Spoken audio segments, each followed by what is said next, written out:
Infonavit estándar, este sería el modelo estándar de una casa, pero no de cualquier familia, sino de una familia importante porque estamos muy cerca del centro cívico ceremonial. Les digo que es una casa estándar porque las casas que encontramos ya en las laderas, en la parte baja del cerro, siguen este patrón de manera básica, no va a ser exactamente igual. Aquí lo vemos como que todo muy claro, tenemos un patio central y los cuartos alrededor. A ver si me dicen cuántos cuartos ven. Los chiquitos de las esquinas también cuentan. 6, ¿no? Ah, no, 7. 8. 9 sería 9. 8 y el Más, porque cuenta como 2. 8. 10, exactamente. Son 10 cuartos. Las casas eran familiares. De familia, por ejemplo, tenemos el abuelito, los hijos, los papás, los nietos. Toda la gente vive aquí, aproximadamente unas 15 personas por casa, por unidad habitacional. Tenemos un cuarto principal, que es el que tenemos al fondo. Vemos que tiene incluso sus molduras, tiene una forma diferente, acabados diferentes. Y aquí no tenemos la puerta, quizás cuando estemos en el palacio la veamos. Y la puerta se supone que era una entrada ciega. O sea, tenemos una puerta aquí, pero no veíamos al interior, sino que teníamos un muro. Lo que había que hacer era entrar y dar la vuelta. O sea, tenían cierta privacidad, no se podía ver directo al patio. Sino que entraban, daban la vuelta y ya entraban por alguna de las esquinas. Esto no lo vemos ahorita, ya la parte de la puerta está destruida, pero por ejemplo, si cuando suban está el palacio, ahí al contrario, ahí vemos la fachada, pero no podemos ver adentro. Y es justamente eso, vemos la puerta y topa con un muro. Hay que rodear y ya podemos entrar. En estos cuartos, bueno, en estas casas, la mayoría de las actividades se hacían en el patio. ¿Por qué? Porque hasta ahorita no sabemos, pero no tenemos evidencia de que tuvieran ventanas. Si se fijan, pues no tenemos el muro muy arriba, es únicamente lo que quedó. Y por normatividad de restauración no se pueden proyectar más los muros más allá de lo que tenemos nosotros la evidencia. Si pensamos que un zapoteco promedio medía entre unos 50, máximo unos 60, pues quizá le podemos dar 2 metros tal vez a la casita, pero no mucho, eran chaparritos. Un pequeño comentario hacia la imagen. Históricamente, las personas del norte siempre han sido más altas. Desde épocas prehispánicas, los norteños siempre son altos, los del sur siempre somos chaparritos. Entonces, chaparritos y dentro de la cultura hay una diferencia entre zapotecos y mixtecos. Los mixtecos tienden a ser un poquito más altos que los zapotecos. Bueno, pero como no tenemos un techo en muro completo, pues no se puede proyectar hacia la altura original. Se queda únicamente a ese nivel y hasta donde sabemos que no tenían ventanas, entonces hay que pensar que los cuartos eran medio oscuros. Si no tienes ventanas, tu cuarto todo oscuro. Tu techo, generalmente, por ejemplo, de barro, de carrizo, de madera, materiales únicamente orgánicos, los cuales obviamente con el tiempo se descomponen y no llegan a nuestros días. Entonces, las actividades se harían en el patio, la gran mayoría, o afuera de la casa. Por ejemplo, si alguien tenía su cocina, su anafre, pues no lo ibas a meter en un cuartito que estaba encerrado, sino que convenía más tenerlo afuera. Quizás ponías un tejadito o algo y ya. Igual las labores, por ejemplo, de lasquear obsidiana, tallar obsidiana, hacer las cerámicas, los hornos de cerámica, por lo general están alrededor de las casas.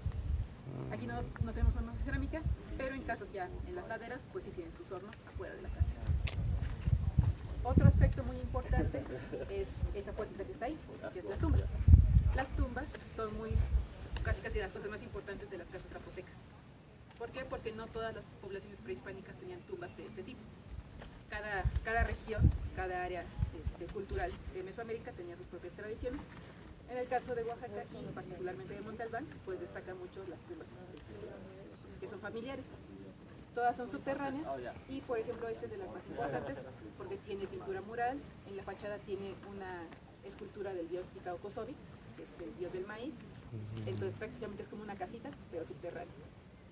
Si abrimos la primera puerta, bajamos escaleras, aproximadamente unos 2 metros de escaleras, y tenemos la fachada, la escultura de Pitao-Kosovi enfrente, y abajito una puerta chiquita, nos agachamos y ya entramos a la cámara principal.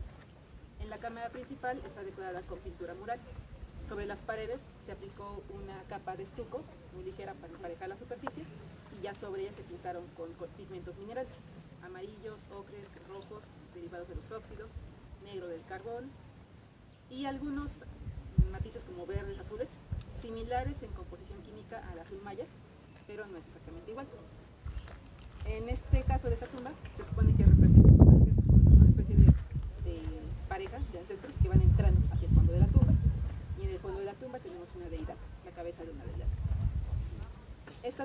tenía un solo esqueleto de un hombre. Normalmente, como les decía, las tumbas son familiares, tienen varios esqueletos. En esta en particular solo tuvo un hombre y pues todas sus vasijas alrededor, toda su ofrenda funeraria. En otras tumbas, por ejemplo, se han encontrado 10, 11 esqueletos, no porque todos se murieron al mismo tiempo, sino porque son las generaciones, el abuelito, luego el papá, luego el hijo, y así.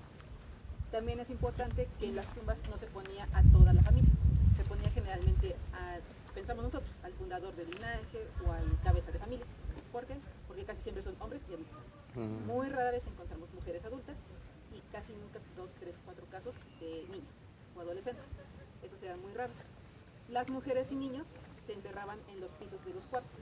O sea, abajo de un cuarto abrían el piso, hacían un hoyo, una fosa, depositaban el entierro y lo volvían a sellar. Hacían su parche del estuco y ya, y nada pasó.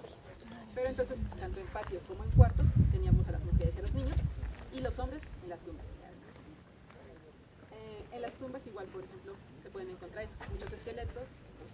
Por ejemplo, en la tumba 7 había aproximadamente 16 individuos, pero igual, producto de esta remoción, de que se entierra al abuelito, pues ya ahí queda. Tiempo después se muere el tío o alguien importante, abren la tumba, arriman las cosas del abuelito, o sea, sus huesos, sus vasijas, y ponen el quesillo extendido. Vuelven a cerrar, se muere otro, y otra vez abren, arriman todo y los huesos se van quedando ahí, pues amontonados. Pero el hecho de que sus vasijas se queden ahí, pues eso nos va dando una temporalidad más o menos de qué época es la tumba. En este caso, esta construcción se supone que se hizo en el periodo de auge de Monte Albán, lo que le conocemos como el periodo clásico, más o menos como del 300 al 500 después de Cristo. Durante esta época de auge, pues es cuando se construyó, por ejemplo, Arzón, cuando Monte Albán tenía la mayor influencia en la región. En este periodo también tenía mucho contacto con Teotihuacán, por ejemplo. En Teotihuacán, no sé si han escuchado del barrio oaxaqueño. Hay un barrio oaxaqueño en Teotihuacán, es decir, gente oaxaqueña que se fue a vivir a Teotihuacán y que construyeron sus casas de este tipo, con su tumba, con su cerámica, que llevaron sus cositas de acá y se fueron para allá. No es de que, pues a un teotihuacano vino, le gustó el modelo y se fue a hacerlo allá. No, sino que la gente tal cual fue la que se llevó todas sus cosas. Se mudó. Migraron, se llevaron sus costumbres y todo. ¿Por qué? Porque las casas de Teotihuacán son muy particulares también. O sea, tenemos estos conjuntos departamentales, todo cerrado, uno tras otro, casa tras casita, que difiere mucho de este patrón, que tenemos aquí una casa y nuestro vecino más cercano está arriba, allá arriba de Salomita. Ahí está otra casa, pero vemos que están espaciados, o sea, no están todos pegados unos con otros. A diferencia de Teotihuacán, que sí estaban uno tras otro. Entonces, pues igual se habla de que tenían oaxaqueños viviendo allá en Teotihuacán y que gente teotihuacana venía seguido también para Monte Albán. Se ha encontrado un poco de cerámica teotihuacana, figurillas, sobre todo cerámica y figurillas, además de la obsidiana. La obsidiana, no sé si la han visto alguna vez, es un vidrio volcánico. Aquí en Oaxaca pues no hay volcanes, entonces esa obsidiana tuvo que llegar a fuerzas de alguna parte. Es lo mismo que si encontramos, por ejemplo, aquí conchas marinas o perlas o algún tipo de esos materiales. Lo más seguro es que venían del Pacífico, pero hay especies que se han identificado que vienen del Mar Caribe, del Golfo del Mar Caribe.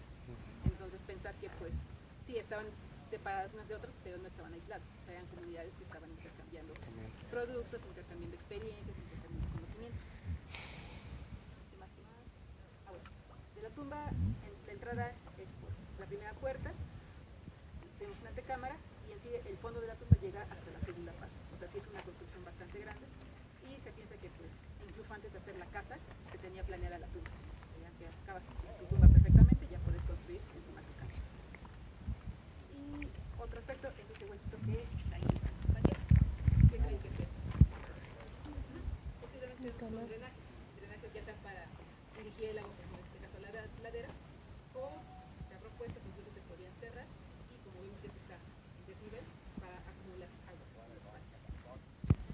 Este tiene un patio nada más, pues la casa de ahí arriba tiene como otros patios chiquitos. También esta casa está como que muy clara, tenemos patio central, cuartos alrededor. Pero si subimos a la de ahí arriba, vemos que por ejemplo un cuarto tiene una pared en medio, luego ya le hicieron otra división aquí, luego ya parece más un pasillo que un cuarto. Es producto de todas las remodelaciones por las generaciones que los fueron usando. Igual esa casa de ahí arriba, esa tiene una tumba, la de allá tiene 3 tumbas, ¿sí ves? La de allá arriba tiene 3. Ajá, tiene 3. Tiene 3, la principal, digamos. Y 2 entierros. Ajá, en el que entras por el patio, y hay otra tumba que se ve que le hicieron un cuarto en medio, un muro en medio, para hacer 2 cámaras menores. O sea, es como de, no, pues ya no podemos hacer otra tumba, pues hay que meter otra persona, hacemos un muro y ya, dividimos espacios. Entonces esa reutilización de espacios, esa remodelación también se seguía dando. Era de una familia entonces. Ujú, sí, Generacional. exactamente. Lo más seguro es que pues esa familia posiblemente vivió muchos años aquí y pues sean muchos hijos y muchos nietos y todo. Entonces se vio en la necesidad de, o sea, dividir espacios, de dividir. Una pregunta, ¿el muro continuaba hasta los 2 metros? Posiblemente, pero pues no sabemos, como no tenemos, no Yo tenemos, decía por lo, si continuaba piedra o adobe, es que no sabemos. igual. Se supone que, por ejemplo, en ese entonces Alfonso Caso destapó esto y él encontró únicamente a esa altura. Por las normas de conservación, las diferentes cartas de restauración, si no tienes la evidencia de más arriba, no puedes proyectar tu muro más arriba. Pueden suponer. No, porque por ejemplo, ahí podemos decir, no, pues a mí me gustaría que midieran 3 metros el muro. Sí, podría ser, pero no me consta. Entonces, pues uno como arqueólogo puede decir, pero si no tienes evidencia, no se sostiene. De hecho, cuando el doctor Caso hace los trabajos de excavación, él encuentra a veces únicamente el arranque de los muros. Ni Y siquiera, para hacerlo más didáctico, él hace un tipo de lenguaje, él propone el tipo de lenguaje de ese tipo de muros. Vemos que no están acomodados. Él le llama tipo mosaico. Y para que quede más claro, en la junta le coloca una piedrita que indica que es una reconstrucción para ese tiempo. Famel, él hace una clasificación en los muros. Él establece que hay por lo menos 3 tipos de muros en Monte Albán y él los llama opus nuevo, opus viejo y opus mixteco. Y en cada uno de los edificios podemos establecer ese tipo de muro. Cuando nosotros observamos que tiene piedritas, sabemos que es una reconstrucción de Caso, no es la propuesta que él hace. Porque realmente cuando los arqueólogos excavan no encuentran más allá de la cimentación, ¿no?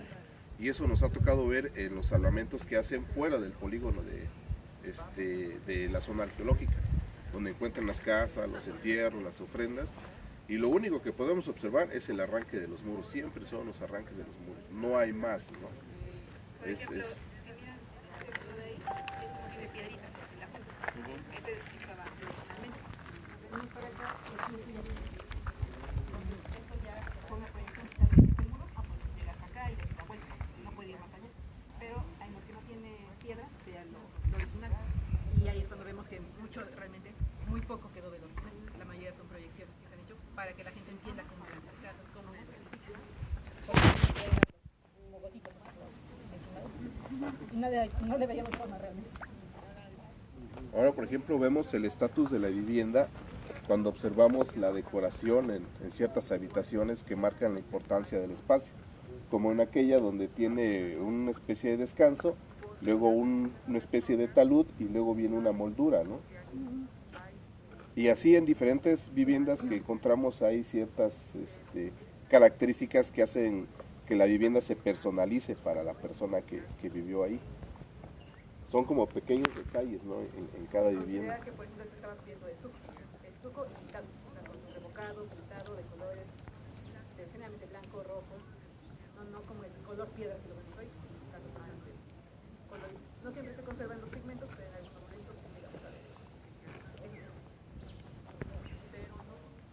Perdón, aquí se removió entonces una gran cantidad de tierra. Sí. De hecho, si observamos fotos de las temporadas de Caso de los 30, observamos puros mogotitos. Sí. Puros mogotitos nada más. Y la técnica, como decía la arqueóloga, para empezar a explorar, hacen una cala en medio y donde llegan y topen muro, hacen una cala de seguimiento. Así se trabajaba en ese tiempo, ¿no? Con Caso. Ahorita ya no pueden hacer eso. Pero hay una nueva tecnología, ¿no? Que nos permite ver dónde hay construcción, Ah, dónde hay sí, agua, sí. y ya se van directo. De hecho, ahorita comentaba, la doctora Nelly tiene equipo pues de lo más reciente en cuanto a tecnología, los radares, tiene ¿cómo se llama? Resistivímetros, Ajá. se ocupa el LIDAR, ¿no? En los drones, olvidan en las mochilas, ¿no? Y con ese trabajo se hace Ujú.